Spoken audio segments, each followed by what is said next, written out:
Salut à tous, ici French Doll Collector, on se retrouve pour une nouvelle vidéo et aujourd'hui je vais vous faire la review de cette Disney Princess Aurore, donc Sleeping Beauty, donc c'est la Belle au bois dormant en français, que j'ai acheté à Disneyland Paris.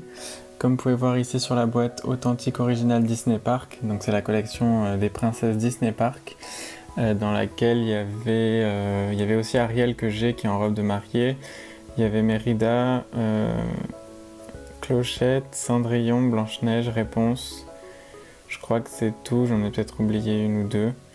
En tout cas, elles y sont pas toutes, mais elles sont dans des robes un peu spéciales qui reprennent leur robe originale, mais un peu retravaillée, comme vous pouvez voir, notamment avec les petits motifs. Donc je vous montrerai ça en la sortant de la boîte. En tout cas, elles ont toutes un peu la même boîte. Donc pour Aurore, elle est rose, pour les autres, elles changent de couleur. On voit ici le logo Disney Princess, le château de la Belle au bois dormant derrière. Ici en fait on voit un peu ce qui serait l'attraction de Blanche-Neige et de Pinocchio. Donc derrière elle avec des rosiers, un petit chemin derrière fait en pierre. Ici on a un artwork d'Aurore avec notamment sa robe, donc qui est un peu retravaillée dans l'artwork pour ressembler plus à la poupée. Princess Collection, Disney Sleeping Beauty Aurore, 3 ans et plus. Le côté de la boîte est transparent, donc on voit bien la poupée comme ça, ainsi que la petite brosse. Le haut aussi est tout transparent, on voit d'ailleurs sa couronne. Et je vous montre l'autre côté. Concernant le bas, il y a juste du blabla inintéressant, ainsi que le prix, donc elles sont toutes à 19,99 €. Alors je sais pas s'ils font des promos dessus à l'occasion, moi je l'ai acheté parce que je vais pas à Disney très souvent, donc j'ai pas attendu, et puis j'avais déjà Ariel, du coup je me suis dit que je prendrais Aurore qui est ma deuxième princesse préférée. Donc sur le derrière on voit encore une fois Aurore dans sa robe, donc Disney Park on va dire, ainsi que son château. Et comme je vous disais, donc c'est un peu comme s'il y avait les attractions de Blanche-Neige et Pinocchio derrière. Donc ici on a le texte en anglais et ici en français, donc Disney Aurore, dans le parc magique Disneyland, il y a un château enchanté où les fées peuvent devenir plus qu'un rêve. C'est là que grâce à cette magie vous rencontrerez vos princesses Disney favorites. Le rêve de toutes les petites filles deviendra enfin une réalité, vous pourrez imaginer plein de belles histoires et rêver en compagnie de vos princesses préférées. Donc je pense, j'ai pas vérifié mais je pense que c'est pareil sur toutes les boîtes, à part ça qui change, puisqu'ici j'ai Aurore. Du coup, je vais la sortir de la boîte et je suis impatient de vous la présenter puisque moi-même je n'étais même pas au courant de son existence. A tout de suite. Et donc la voici hors de sa boîte et je la trouve juste magnifique. Donc je vais vous la montrer plus en détail, mais je voulais d'abord vous faire une petite vue complète parce qu'elle est vraiment super jolie. Alors son seul accessoire c'est cette petite brosse. Donc c'est les brosses, je crois que c'est spécifique au parc Disney, je suis pas sûr, en tout cas c'est spécifique aux princesses Disney, Disney Store ou Disney Park. Il me semble pas que dans les Disney Store elles en aient, en tout cas la Ariel que j'ai elle en a pas. Et cette brosse, elles ont toutes en fait la même, sauf qu'elle est décorée différemment. Celle d'Ariel mariée par exemple est blanche avec un petit cristal qui est violet ou bleu, je sais plus. En tout cas j'adore la forme et j'adore surtout la petite gemme au milieu. C'est du toc hein, et c'est pas sorti, mais en tout cas ça rend super bien. Et ça rend un petit peu mieux que les brosses simples, par exemple comme les Wings, qui sont plus du recyclage. Je trouve que ça rend beaucoup mieux, ça fait beaucoup plus détaillé. Donc je vais vous montrer tout ce que j'aime dans cette poupée. Il y a bien sûr des trucs que j'aime un peu moins. Je vais d'abord vous parler notamment de ses cheveux qui sont... Alors concernant la qualité, il n'y a rien à dire, ils sont très doux. Ça j'ai aucun souci, la couleur est super jolie. Vous pouvez voir avec le soleil qu'elle a des jolis reflets. En revanche, il y a beaucoup de produits qui fait qu'elle a ces deux énormes boucles donc pour soi-disant rendre bien dans la boîte. Et encore j'ai choisi la meilleure que j'ai trouvée. Mais du coup ses cheveux sont incoiffables pour l'instant, donc a priori il faudrait les laver. Je ne l'ai pas fait encore, je voulais vous la montrer telle qu'elle hors de la boîte. Mais c'est vrai que c'est toujours un peu dommage, surtout que c'est pas compliqué de vendre une poupée elle a aucune coiffure particulière, elle a juste les cheveux un petit peu ondulés, donc je vois pas pourquoi mettre autant de produits pour un rendu qui est assez médiocre, sachant que ça c'est dur comme la pierre presque. Donc voilà, c'est ma petite critique en tout cas concernant ses cheveux. Sinon son visage, je l'adore. Aurore, c'est une de mes préférées. C'est un de mes moules préférés du Disney Store et Disney Park. Par exemple celui de Réponse, j'aime pas du tout. Mais Aurore, j'adore. Avec ses yeux violets, son rouge à lèvres rose et son fard à paupières argenté. Elle a des sourcils marrons.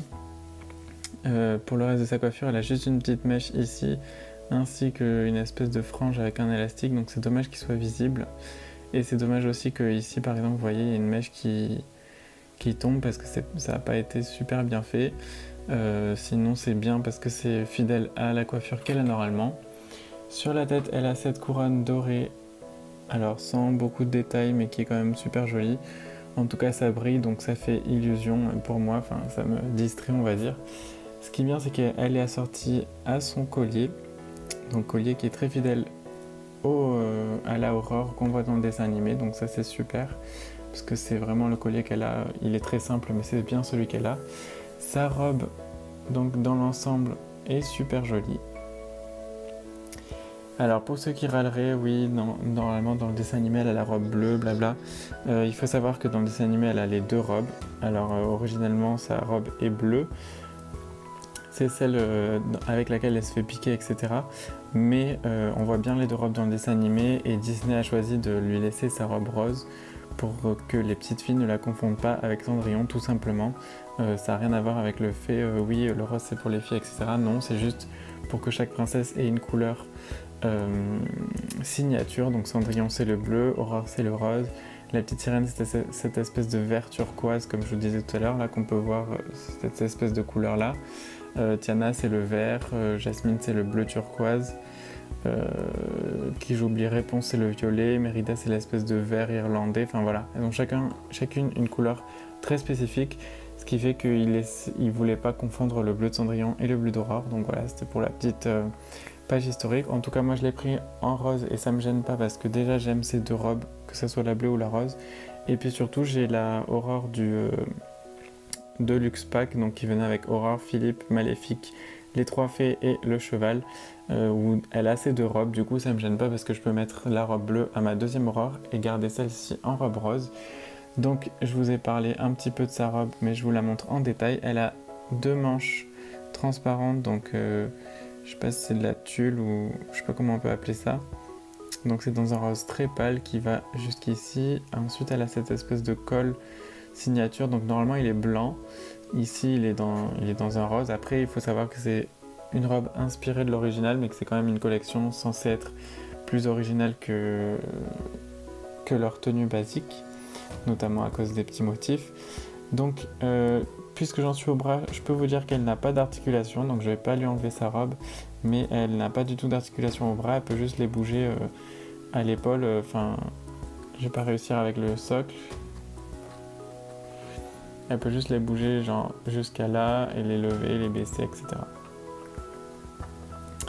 Pour le reste de sa robe, donc ici c'est rose avec deux petites coutures pour faire bien le corset comme dans le dessin animé.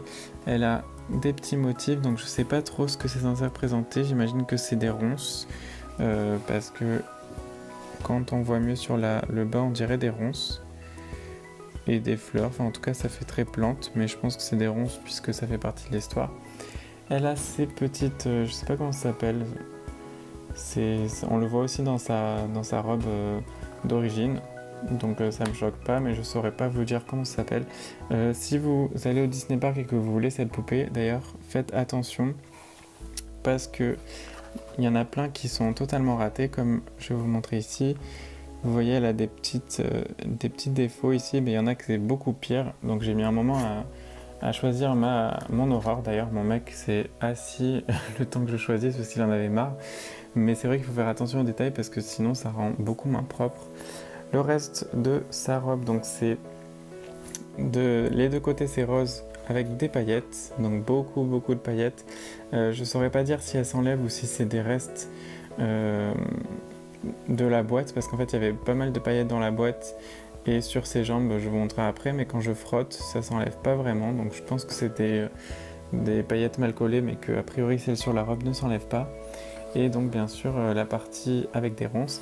Alors il faut savoir que ici il y a un petit truc blanc, je sais pas comment ça s'appelle, les mêmes choses qu'elles ont derrière la tête en général, qui peut s'enlever, ce qui fait qu'on pourrait éventuellement déplier sa robe. Moi je la laisse comme ça, comme vous pouvez voir. Elle est cousue ici en fait, à ce niveau, donc vous pourriez gagner une petite longueur on va dire. Mais je préfère comme ça, en plus comme c'est déjà plié, je pense que en cassant le petit truc blanc qui la retient, ça risquerait de la laisser plier sans être vraiment tenue, donc au final ce serait pas très joli. Pour le derrière de la robe, avant de vous montrer ces chaussures que j'adore, donc c'est pareil en fait, c'est exactement comme devant, avec la partie avec des ronces au milieu et les deux autres parties donc rose simple. Pour le derrière, et on peut saluer le Disney Store ou Disneyland et compagnie, enfin qui vous voulez, c'est exactement comme le devant, donc il y a encore des détails derrière et ça c'est vraiment génial parce que c'est pas genre tout simple et tout moche et ça vous force pas à regarder la poupée que de devant, et ça c'est vraiment bien. Ces chaussures je les adore, alors je vais essayer d'essayer de les capturer mieux que voilà. Donc elles sont dorées, vraiment super jolies. Donc moi dès que ça brille forcément je suis à moitié amoureux. C'est des chaussures qu'on voit très souvent sur les poupées du Disney Store, en tout cas du Disney Park. C'est les mêmes chaussures que Ariel a. En revanche elles sont donc dans un ton métallique, contrairement à la Ariel qui les a toutes blanches, toutes simples. Et comme vous pouvez voir, elle a plein de paillettes sur les jambes. Donc ça c'est un peu dommage, il va falloir que je m'amuse à les enlever. Mais dans l'ensemble c'est vraiment une poupée que je trouve magnifique et encore plus belle hors de la boîte. J'allais vraiment pas à Disneyland en pensant m'acheter une poupée Aurore parce que c'est ma deuxième princesse préférée, mais je pensais pas tomber sur une poupée qui me donnerait vraiment envie puisque j'avais le pack avec tous les personnages. Mais c'est vrai que celle-là m'a vraiment donné envie, ainsi que toute la collection Disney Park en fait, que je trouve vraiment super réussie et super jolie, et qui m'a presque fait hésiter à prendre Blanche-Neige et Cendrillon parce que je l'ai trouvé aussi magnifique. Du coup ma review est terminée, n'hésitez pas à vous abonner à ma chaîne, à me dire en commentaire ce que vous pensez et quelle est votre princesse préférée. Pour info, j'étais déçu qu'il n'y ait pas Jasmine dans cette collection parce que je pense qu'elle aurait été magnifique et que j'aurais peut-être que je l'aurais pris, je sais pas, parce que j'ai pas de poupée Jasmine, mais c'est vrai que je la trouve en général super jolie. Il n'y avait pas Mulan ni Pocahontas, il y avait vraiment les principales qu'on voit un peu partout. Du coup n'hésitez pas aussi à m'ajouter sur Facebook Alex Doll Collector, à vous abonner à ma chaîne, et on se retrouve bientôt pour de nouvelles vidéos. Ciao ciao!